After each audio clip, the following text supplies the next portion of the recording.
პოლიცისტური საკვერცხის სინდრომს, რომელსაც მსოფლიო თითქმის საყოველთაოდ PCOS-ის სახელით იცნობს, ახალი სახელი პოლიენდოკრინული მეტაბოლური საკვერცხის სინდრომი, ანუ PMOS-ი ეწოდა. რატომ გახდა ეს აუცილებელი და რა შეიცვალა სახელთან ერთად? დღეს ჩვენი სტუმარია გინეკოლოგი თამარ უბილავა. თამარ, მოგესალმები, დიდი მადლობა რომ გვესტუმრეთ. პირველ რიგში ალბათ აუცილებელია ავხსნათ, რას ნიშნავს პოლიცისტური საკვერცხის სინდრომი, ძველი სახელით, რა მდგომარეობაზე ვსაუბრობთ და უკვე შემდგომ შევეხოთ ამ ცვლილებას და ახალ თემებს. მოგესალმებით, სასიამოვნოა თქვენთან სტუმრობა, მოხარული ვარ. მართლაც დიდი ცვლილება მოხდა 12 მაისს 2026 წლის ლანცეტში გამოგვახდა სტატია, სადაც უკვე ფორმულირება შეიცვალა და პოლიცისტოზური საკვერცხის სინდრომს ეწოდა პოლიენდოკრინული მეტაბოლური ოვარიალური სინდრომი. ოვარიალური ანუ საკვერცხის და საკვერცხი აქ ნამდვილად უნდა დარჩენილიყო. რა მოითხოვა ეს ცვლილება? პოლიცისტოზური საკვერცხის სინდრომი სიტყვით გულისხმობდა, რომ საკვერცხეში იყო მრავალი ფოლიკული, ცისტა, კისტა, როგორც გვინდა ისე დავარქვათ. მაგრამ სიმართლე რომ გითხრათ, სინამდვილეში ეს ცისტები არის იმ ყველაფრის შედეგი და მხოლოდ გამოვლენა, სიმპტომი, რაც ცვლილებებიც მიდიოდა ქალის ორგანიზმში. ეს არის მრავალი ენდოკრინული საკვერცხის ჰიპოთალამუს ჰიპოფიზის ღერძის დარღვევის, ინსულინ რეზისტენტობის, ანდროგენიზაციის და შემდგომში უკვე მეტაბოლური და ვასკულარული კარდიალური ცვლილებების. აი სწორედ ამან მოითხოვა სახელწოდების ცვლილება და ალბათ გარკვეულ ცვლილებებს შეიტანს ბუნებრივია მართვაშიც და ბუნებრივია რომ ეს აღარ იქნება მხოლოდ აი ცისტების ალაგების თემა, მიხვდით, რომელსაც შეიძლება მანამდეც ვაკეთებდით კონტრაცეპტივის საშუალებით. და უნდა განვიხილოთ ერთიან პროფილში, იცით, მრავლობით პროფილში, იქ უნდა მოწესრიგდეს ცხოვრების წესი, ჯანსაღი კვება, ვარჯიში იქნება ჩართული, თვითონ ინსულინ რეზისტენტობის მართვა, წონის კლება პირველ რიგში, რაც ესოდენ მნიშვნელოვანია, იმიტომ რომ სწორედ ეს აღადგენს მერე ოვულაციას, ფერტილობის აღდგენა შესაბამისად და ამ ყველაფრით იმ კარდიო მეტაბოლური რისკების შემცირება, რაც ესეთ პაციენტებს მომავალში აქვთ. ეს უკვე დადასტურებულია, რომ აი ესეთ პაციენტებს, ვისაც აქამდე, მოდით ისე ვთქვათ, გასაგები რომ იყოს საკვერცხის პოლიცისტოზური სინდრომი ჰქონდათ, 150-ჯერ მეტი პროცენტით ჰქონდათ ინფარქტის რისკი, ვიდრე იმ ქალებს, ვისაც ეს სინდრომი არ ჰქონდათ. ნუ საკმაოდ მაღალია, ახლა სიმართლე რო გითხრათ, რო წავიკითხე, რამდენჯერმე დავხედე, ნამდვილად ეს პროცენტია თუ არა თქო, მაგრამ ფაქტი ეს არის. აი სწორედ ამიტომ ეს ცვლილება მოხდა. თუმცა აქ ერთს დავამატებ. კლინიცისტები, ვინც ამ დარგში მუშაობდით წლების განმავლობაში, არასოდეს არ ვიფარგლებოდით იმით და არ უყურებდით, რომ ეს იყო მხოლოდ საკვერცხის ცისტების არსებობა. აი ამას ყოველთვის თვლიდით, რომ იყო შედეგი იმ სხვა დარღვევების, მრავლობითი ენდოკრინული თუ მეტაბოლურის, რაც გვაძლევდა საბოლოო ჯამში ანოვულატორულ ციკლს. ამიტომ სიმართლე რო გითხრათ, მე მგონია, რომ ჩემი კოლეგებიც მივდიოდით ისე, როგორც აი დღეს ალბათ მალე გაიდლაინს მოგცემენ. იმიტომ რომ ლევან დამიჯერეთ რა, ეხლა მართალია რომ გაიდლაინი ეს არის რეკომენდაცია, მაგრამ დიდი მნიშვნელობა აქვს იმ გამოცდილებას და იმ ჩივილებს, ანამნეზ სიმპტომებს, რასაც ჩვენ პაციენტი გვაძლევს. რეკომენდაციას ბუნებრივია ანგარიშს უწევთ და მივყვებით, მაგრამ პერსონალიზებული მედიცინა მე მგონი ყველაზე მნიშვნელოვანია. ერთი რაც მაინტერესებს და მინდა რომ ვეკითხო, როგორც ჯანმოს მონაცემებში ვნახეთ, პოლიცისტური საკვერცხის სინდრომი აქვს დაახლოებით 10-დან 13%-მდე ქალებს რეპროდუქციულ ასაკს გულისხმობ, მაგრამ ხშირად დიაგნოსტირებაში არ ჩდება ეს, ან შეიძლება გაიპაროს, ასე ვთქვათ, და არ იცოდნენ, რომ ეს დიაგნოზი არსებობს. რატო შეიძლება მოხდეს ესე? 170 მილიონ ქალს აქვს დედამიწაზე და საკმაოდ დიდი რიცხვია. იცით რატომ? იმიტომ რომ ყველა ქალთან ერთნაირად არ მიმდინარეობს. თქვენ წარმოიდგინეთ, შეიძლება არ გქონდეს ჭარბი წონა, მაგრამ მაინც იყოს პოლიენდოკრინული მეტაბოლური სინდრომი. ჩვენ ესეც შეგვიძლია ვთქვათ და ისიც, იმიტომ რომ ჯერჯერობით მაინც ეს არის მოწოდებული ტერმინოლოგია ახალი. ამიტომ მნიშვნელობა აქვს იცით მთლიან ანამნეზის შეკრებას, როგორი უნდა იყოს.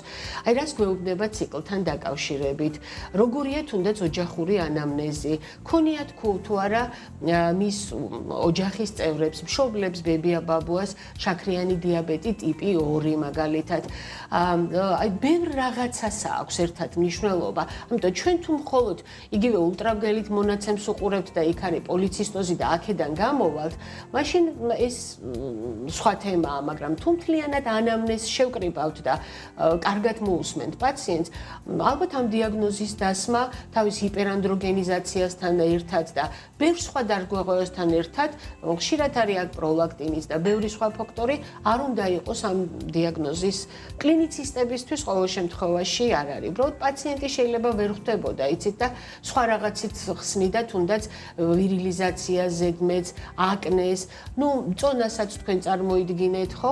ზოგჯერ ეს პაციენტები ხვდებიან შეიძლება დერმატოლოგთან, ენდოკრინოლოგებთანაც, რაც სწორად მიმაჩნია, ხა ბუნებრივია რომ ენდოკრინოლოგებიც აქ აქტიურად უნდა იყვნენ ალბათ ჩართული, მაგრამ რაღაცნაირად ეს რო უკავშირდებოდა იგივე საკვერცხეს და ერთიან ჭრილში უნდა განხილულიყო, როგორც საკვერცხესთან დაკავშირებული მრავლობითი ენდოკრინული და მეტაბოლური სინდრომი, ვფიქრობ, რომ ალბათ ასე არ იყო განხილული, იცით და მხოლოდ ბოლო ეტაპზე მოხდებიან ხოლმე, როდესაც თუნდაც ის აკნე ვერ ლაგდებათ, მისცვენა ვერ ლაგდება.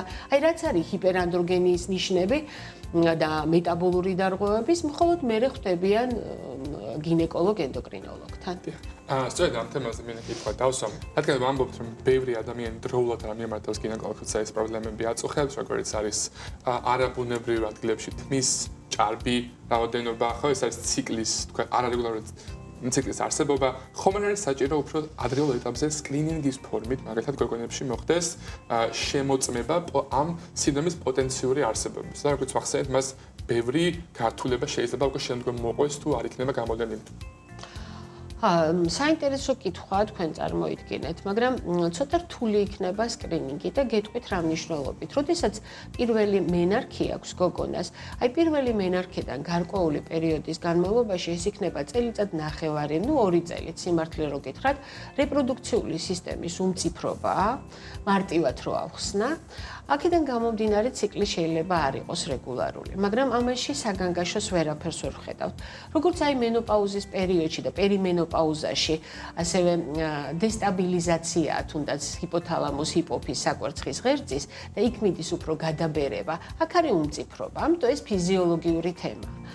ამიტომ მნიშვნელოვანი იქნება თუნდაც სკრინის საიდან დავიწყებთ, არ ვიცი, რამდენად რა პერიოდი უნდა შეერჩეს და მეორე იცით რა, ეს პერიოდი რაღაცნაირად მგრძნობიარეა გოგონებისთვის, რაღაცა ახალი ეტაპი იქნება, იწყება მათ ცხოვრებაში, ერთი ფსიქოემოციურათაც. მერე, ეს ჩვენი საყოველთაო ცნობილი გარდატეხის პერიოდი, რომელმაც. ამიტომ არ ვიცი, ალბათ აქ ერთად უნდა იმუშაონ ბევრი დარგის სხვადასხვა სპეციალისტებმა, რომ ის შუალედი შეირჩეს, როდის შეიძლება გამოვლინდეს. ალბათ ყველაზე მნიშვნელოვანია მშობლების ინფორმირებულება, რომ იმას კი არ დაუცადონ ფერტილობის პერიოდი რომ მოვა ეს გოგონა ორსულდება თუ არა და ამით კი არ დაიწყონ ამ საკითხის გადაჭრა. არამედ იმით, რომ როდესაც ციკლი იწყება, როდესაც მიშვილს აქვს არარეგულარული მენსტრუალური ციკლი, აქედან მენარქედან გავა წელიწად ნახევარი თუნდაც, მაგრამ წინ მოდის არა ციკლის რეგულირება, არამედ კიდე ემატება აკნე, ჰიპერანდროგენია, ზედმეტი თმიანობა იმ ადგილებში, სადაც არ უნდა იყოს, თმის გაძლიერებული ცვენა, ცხიმიანი სებორია, წონის მატება, იქ გარკვეულ ადგილებში სტრიების, წითელი სტრიების გაჩენა. აი ეს უკვე საგანგაშო ისეთი საყურადღებო ნიშნებია, საგანგაშოს ვერ დავარქმევ, იმიტომ რომ არ მინდა რომ ამით რაღაცა ზედმეტად დავზაფრო და შევაშინო და მგონია რომ ეს უკვე ის ნიშნებია, როცა ექიმს უნდა მიმართონ, კვალიფიციურ ექიმს, რომელიც საჭირო გამოკვლევების საფუძველზე აი მიხვდება ზუსტად, რომ უნდა დაიწყოს თუ არა მართვა. მრავალპროფილური მართვა ხო არ ჭირდება ამ დაავადებას, ესე ხო არ უნდა დავინახოთ, რომ რაღაცა შეიძლება იყოს ენდოკრინოლოგის ჩართულობა, შეიძლება ფსიქოლოგისაც, შეიძლება დერმატოლოგისაც. ძალიან შეზღუდულები ვიყავით წლების განმავლობაში გინეკოლოგები. იცით რა, პოლიცისტოზურ საკვერცხის სინდრომსაც რო წერთ და აი ჭირდება თუნდაც თუნდაც კონტრაცეპტივის დანიშვნა ახლა ჩვენთვის არავის არ აუგზავრია და ბუნებრივია ისე უნდა გავაგრძელოთ, რომ ეს ზედმეტი ცისტებიც ავალაგოთ ამ ყველაფერთან ერთად, ხო? მაგრამ ეს ყველაფერი აღიქმება ხოლმე, რომ ჩვენ თითქოს მხოლოდ ფერტილობა გვაინტერესებს და არ გვაინტერესებს მხოლოდ ფერტილობა. ოვულაციის აღდგენა ნიშნავს იმას, რომ იქ ბევრი ენდოკრინული და მეტაბოლური პროცესი სტაბილიზაციაში მოვა.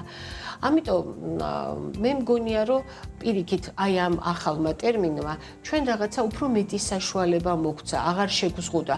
აღარ შევიზღუდებით იმაში, რომ ჩვენ გვაინტერესებს თუნდაც ღვიძლის ფუნქციური მდგომარეობა, გვაინტერესებს ხომ არ მიდის ღვიძლის ცხიმოვანი არაალკოჰოლური სტეატოზი მაგალითად.